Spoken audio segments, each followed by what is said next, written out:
Happy Friday, and thank you all for your support, and I hope everyone has a great year. Anyways, welcome to another episode of Murder, Mysteries, and More. My name's Kaylee. My name is Desi.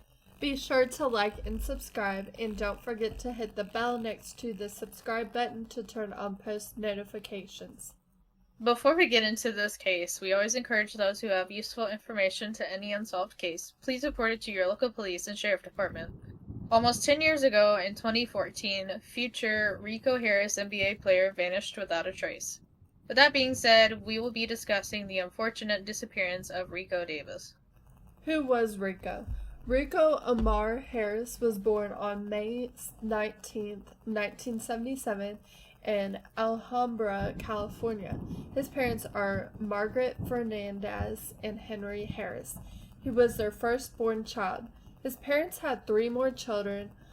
However, later on, Henry was offered a job in Oregon. However, Henry, Rico's father, was very violent. He was abusive both physically and emotionally to Rico's mom, their children, and him. He also wasn't very much involved in their lives. His parents split and his mom took Rico and his siblings with her. Margaret's job was taking care of elderly people. Life was very difficult for her as she was a single mom raising 4 kids on her own. Rico did feel responsible for making sure his mom and siblings were taken care of. Rico was very hopeful that one day he would make it in the NBA and provide for his family. Henry, his dad, played semi-pro basketball, and even though Rico's dad wasn't really involved, however, he shared that same dream to play basketball.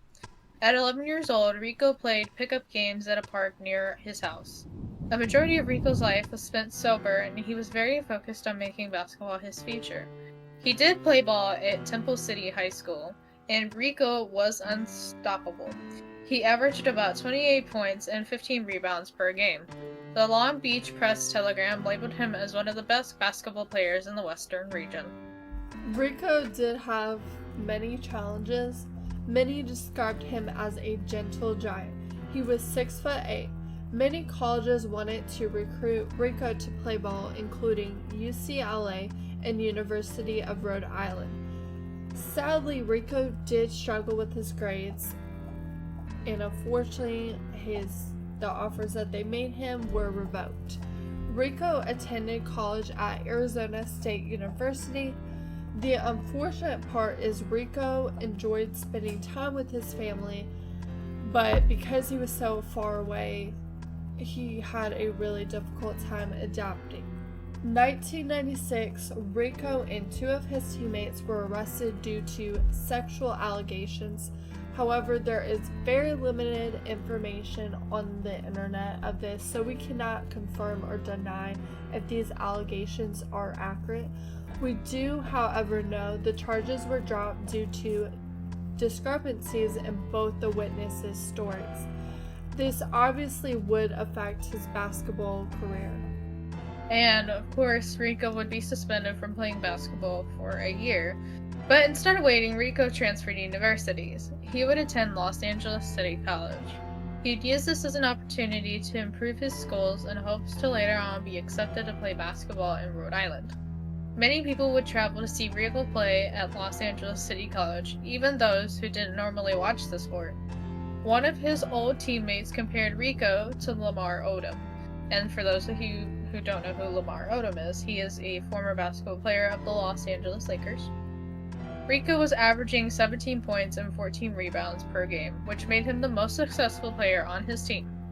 Rico also was responsible for helping his team bring home their first championship title. Several scouts would appear at his games, and Rico's NBA dreams could have become a reality. Rico's drinking troubles. So for the longest time ever, Rico was a straight edge. Rico got back into partying in 1998. One point, his drinking was so bad he had to drink a beer in the morning to assist with his hangover. This made his performance in basketball go into a downward spiral. 1998, he declared himself in the NBA draft, but later on did withdraw because he didn't feel he was ready. Eventually, he reached out to California State University to see if he could play basketball there. Shortly after, he was suspended again due to his significant drinking problem. In 1999, he would try to go pro one last time, but he was quickly disappointed when no teams would take him. In 2000, he joined the Harlem Globetrotters. This wasn't a part of his original plan, but he was very happy to be making money while playing basketball. Now, onto the end of Rico's unfortunate basketball career. 1 month later, Rico suffered a severe head injury from breaking up a fight. Basketball was Rico's life, and he felt like it was just being ripped away from him. That was the final straw, and Rico began drinking, got into meth, and started taking speed.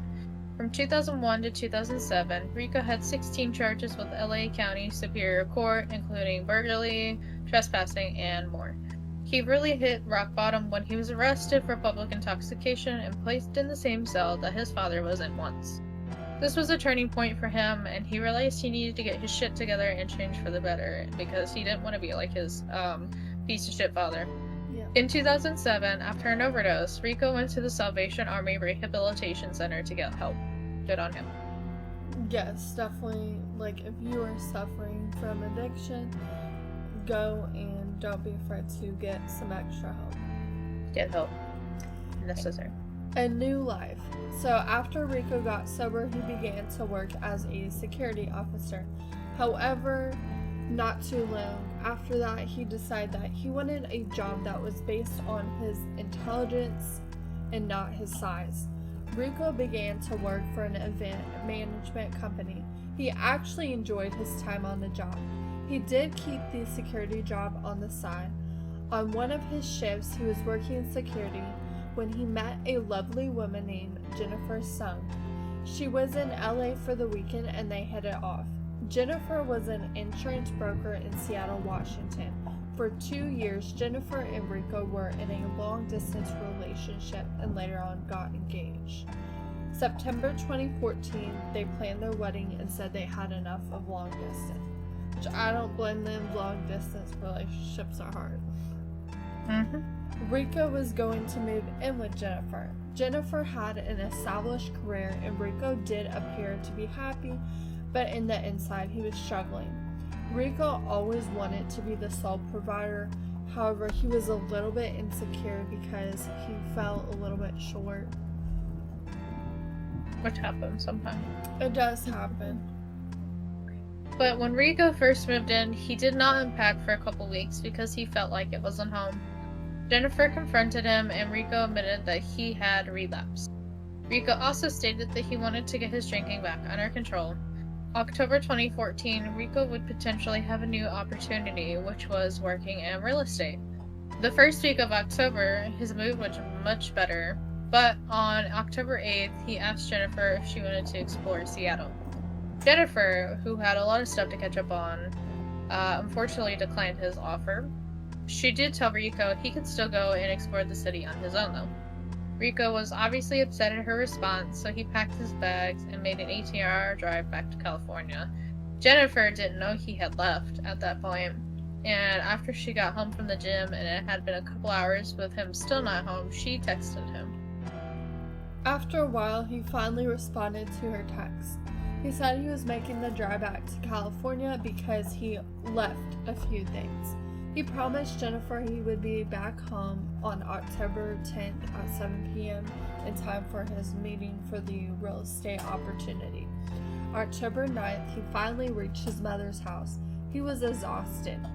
Based on his behavior, his mother figured he was probably drunk. When confronted, his mom found out he relapsed a few months ago. His family does state that the items Rico went to pick up weren't really that important to him. It was strange that he made an 18-hour drive just for these items. His mother confronted him about this. She believed he came back home because he really missed family. He was a very much family-oriented man. Yeah. Investigators do believe there was more to the story, that maybe Rico was looking for drugs. Rico texted Jennifer throughout the day and informed her he would be home in time. When Jennifer spoke with Rico, she could tell he had been exhausted.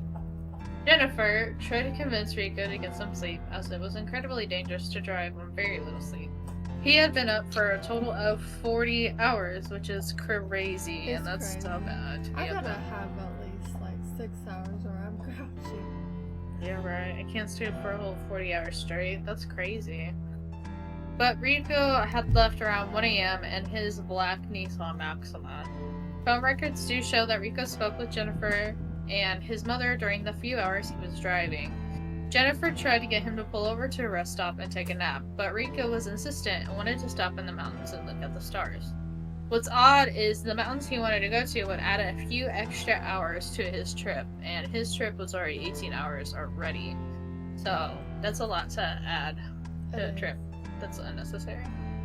But Jennifer told him it was not a good idea, and he agreed with her. So records showed he stopped in Sacramento at 8 a.m. for gas. 9:30 a.m. he spoke with his mother, and at 10:45 he had his final conversation with Jennifer. Jennifer tried not to panic that morning when he was not there. She thought maybe he had spotty service. 7 p.m. rolls around, Rico's not there, and Jennifer is really worried. She had received no calls, no texts, or anything from him. Jennifer called his mom to see if she heard anything from Rico. Margaret, his mother, said no, but she wasn't too worried. She says he sometimes would wander off, but thought he was okay. Jennifer still sensed something was wrong and waited. October 13th, a deputy in Yellow County, California, did a routine check at Cache Creek Regional Park. Cache Creek Park is roughly an hour and a half northwest of Sacramento, and it's about 50 miles west of Interstate 5, and Interstate 5 is the interstate Rico would have taken back to Seattle. The deputy did notice an empty black Nissan Maxima parked in an undesignated parking spot by the bushes. He didn't think much until October 14th, which was when Rico was reported as missing. The deputy ran the plates, found it was in fact Rico's vehicle. The registration had an address for his mom's place in Alhambra, California. Therefore, the Alhambra police were alerted. The police showed up at Margaret, Rico's mom's house, to get in contact with the vehicle's owner, Rico. When they showed up, this was when Margaret realized something was terribly wrong. She confessed to the police that no one had heard from her son, and a missing report was finally filed. Rico was only 38 years old at the time of his disappearance, and Jennifer was notified as well. The strange thing is, his car was found 50 miles from the interstate he was taking back to Seattle. His car was found in poor condition, out of gas, batteries dead, and clutter all over the car. Both his wallet and ID were in the car, and there were no signs of forced entry. One theory states that his car could have broken down and that he walked to the Highway 16 to hitch a ride. However, the closest town was 30 miles away. Rico's cell phone was also missing, and investigators reached out to his provider to ping his location. Rico's phone pinged in Redwood Valley, 70 miles away from where his car was found, which is wild. Investigators did reach out to locals in Cache Creek Park. No one heard or saw anything at first. Search and rescue dogs scouted a 27-mile radius to search for him. They also brought in a Highway Air Patrol airplane to scout. They sent out a text to 4,000 people in the area to see if anyone heard anything. 3 people did say that they saw him. 4 days later, investigators found footprints matching his shoe size by the river in his shoe insole. The really weird thing is that the shoe prints were found after they searched that same area once. Detectives received a phone call from a man who said that their grandchild spotted a black backpack on Highway 16. They stopped to pick up the backpack and noticed the cell phone, so they took the phone as well back to their home. Both the backpack and phone belonged to Rico. Inside the backpack, there were 2 bottles of alcohol, an energy drink, clothing, and jumper cables. On his phone, there is a strange video. The video was Rico throwing his stuff around his vehicle looking for something. But witness testimonies, one witness stated on Sunday, October 12th, that they saw Rico sitting on a guardrail near Highway 16. Another witness claimed they saw him walking southbound on Highway 16. The third witness claimed, however, at the lower site of Cache Creek Regional Park, he was walking around very confused. These testimonies confirmed that it is very likely Rico was in the area. They do not explain why or what he was doing in the area, though, and it also doesn't explain where Rico is. Many do believe Rico was on drugs or alcohol at this time, considering his history and the fact that he relapsed. We, however, cannot 100% confirm this is the reason why he is gone, but it is a very possible explanation. Definitely. Poor dude. Poor dude. He had a rough life. He just wanted to play ball. Yeah. Now on to Reddit comments. So the first Reddit comment or Reddit post is by Deleted, and it says, "What happened to Rico Harris?" Joe Pasquale Goat C Love says, "Sadly, I just don't see how he could be alive and go completely unnoticed. In my opinion, he probably died due to the elements or getting lost and disoriented or due to suicide. Searches for bodies, even when they're as large as his body, can still easily miss things. I just don't see any way he could be alive." Becca ASDC says, "I just have a hard time believing a guy that's 6'9" is blending in somewhere. I don't want this to come across the wrong way, but I think that's true, especially since he's biracial. The places I think someone may be living off the grid, the locals are going to notice a super tall, built, large black dude. I just simply can't fathom him being alive, as awful as that sounds. I do believe the sighting on the 19th, especially due to the shoe prints. But what happened to him after that, I don't know, unless someone planted the shoe prints, which is likely, but impossible or possible. But that would mean he was murdered days before, so same outcome, honestly." Yeah, I mean, he's been missing for quite a while. For a very long time. The more years that go by, the lesser and lesser chance that he is alive. Yeah, he's probably not at this point. He's missing for good. And then Fake Daisy says, "Fantastic Reddit. This case leaves me so torn. Like you say, Harris would really stand out in a crowd, so it's hard to see him starting a new life. But evidence seems to show he was alive at least for a time after his last contact with loved ones. I'm inclined to think he did die eventually and his body has not been found. I hope that's wrong though, and he turns up alive and well." If only. Yeah, I agree. Yeah.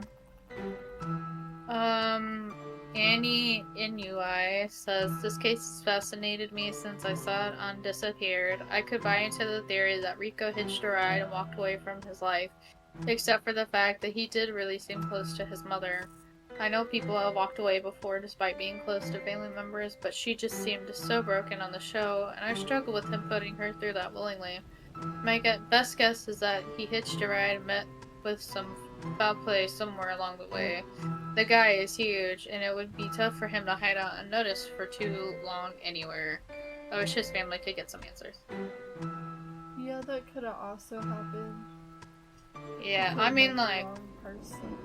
he could, but that person would have really had to take him down because he was a big ass dude. He was, and I mean, considering he played basketball and was like athletic, and he was a security guard. Also, he was drinking and probably was on drugs, so that may make him more susceptible too. And also, there could have been multiple people. Or if he got a gang of people on him. And then the next one is by Force of Illusion. That's a cool name. The Vanishing of Rico Harris, What Happened to Former Harlem Globetrotter. And then Para_Regal.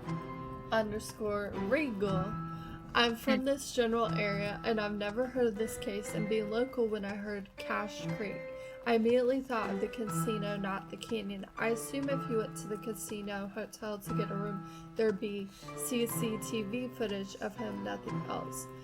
And then quotation marks, going up in the mountains to rest does sound like an euphemism for suicide. It's a really weird way of phrasing something when you're actually going somewhere to rest, especially when there's a giant casino complex in the area where one could easily get a room for the night.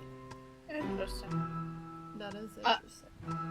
Snifflebot says, also being a 6'4", size 13 shoe guy, I agree this was most likely outcome. He'd been spotted by now if he was alive, unless he somehow left the US.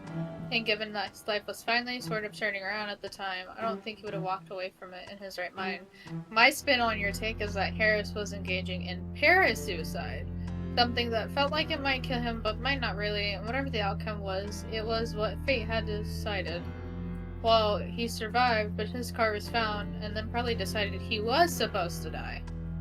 Damn.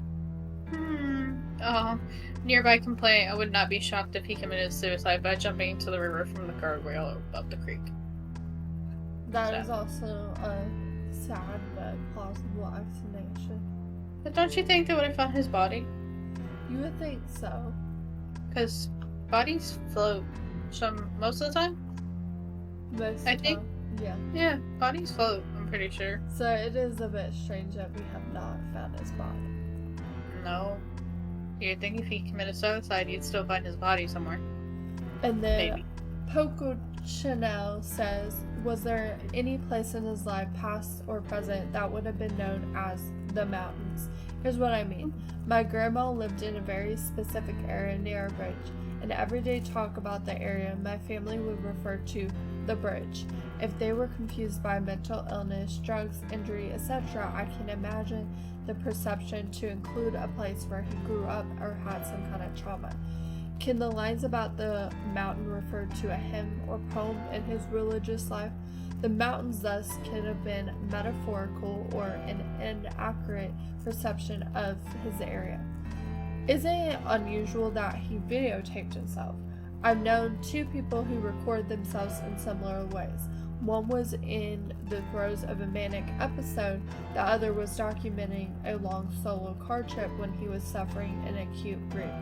What did the action of making that recording say to the investigators? Interesting. And then Wishbone Enough 3160 says it was an accidental recording. They could tell he didn't mean to hit record. It was in the console, and apparently he was singing along with the radio, throwing CDs and ripping up paper. I suspect he was high on meth. Meth will sometimes drive people to organizing and looking through their stuff for hours. I think he walked off and succumbed to the elements, whether he drowned, got a heat stroke, fell, and broke something. That is also possible because we know he relapsed and he did seem in the video kind of confused, so that could explain that. True. Yan Coffee says, seeing how Disappeared stated he hadn't slept for 36 hours, people often underestimate just how much sleep deprivation can mess with your mental state. 8 hours of sleep can be the difference between a full-blown mental episode or just another day. Back to Rico, the whole up the mountain to rest didn't rub me wrong, however, but I am southern and clear on the other side of the country. That's normal lingo for us, like, I'm going up to Richmond or I'm going down to the store. Perhaps there's something I'm missing about it. And then No Mode says, as a 5'2" person, I'm absolutely gobsmacked at 1. A person being almost 7 feet tall. 2. Someone being able to reach high enough to hit him in the head. I know there's tall people out there, I know that, but when your world is relatively close to the ground, it's still astounding. I will step back from day to life and marvel height differences and wonder what it's like. Considering they found alcohol in his possessions, my theory is that he got lost while intoxicated, succumbed to exposure, then some very lucky animals ate and scattered his remains. I hope his siblings and mother submitted DNA samples. I'm betting at some point they previously discovered partial remains will be linked once they're tested. An entire very tall body is more on the hard to miss side. Partial remains here and there, possibly buried by a fox and a cat, extremely difficult to find. Born tradition. I had the pleasure of knowing and working along Rico. He was an amazing dude, funny, witty, smart, and got the mission accomplished. I remain with hope to hear that he is found alive and well, praying for your safe return, buddy. Oh. Sarah C888 says, I remember his case used to be heavily covered on YouTube. Now there's not much. I hope his families get answers one day. Yeah. Yeah, even the smaller cases do need more. They do need to get attention as well. Yeah. There could be somebody out here who knows something. That's true. I mean, and if you know something, you should tell people. Go to your local sheriff's department and give them the information, because it'll be very helpful in solving many of these unsolved cases. Be a normal person. Report it to the police. Don't be a cook. No. It has been a little over 9 years since Rico has gone missing. Rico had big hopes and dreams to make it into the NBA one day, but that has come to a screeching halt. Rico's family and friends are still searching for closure on what happened to Rico. We are hopeful that one day they get the closure they deserve. Thank you for listening to another episode of Murders, Mysteries, and more. Remember to always keep your eyes open, because you never know when someone's creeping.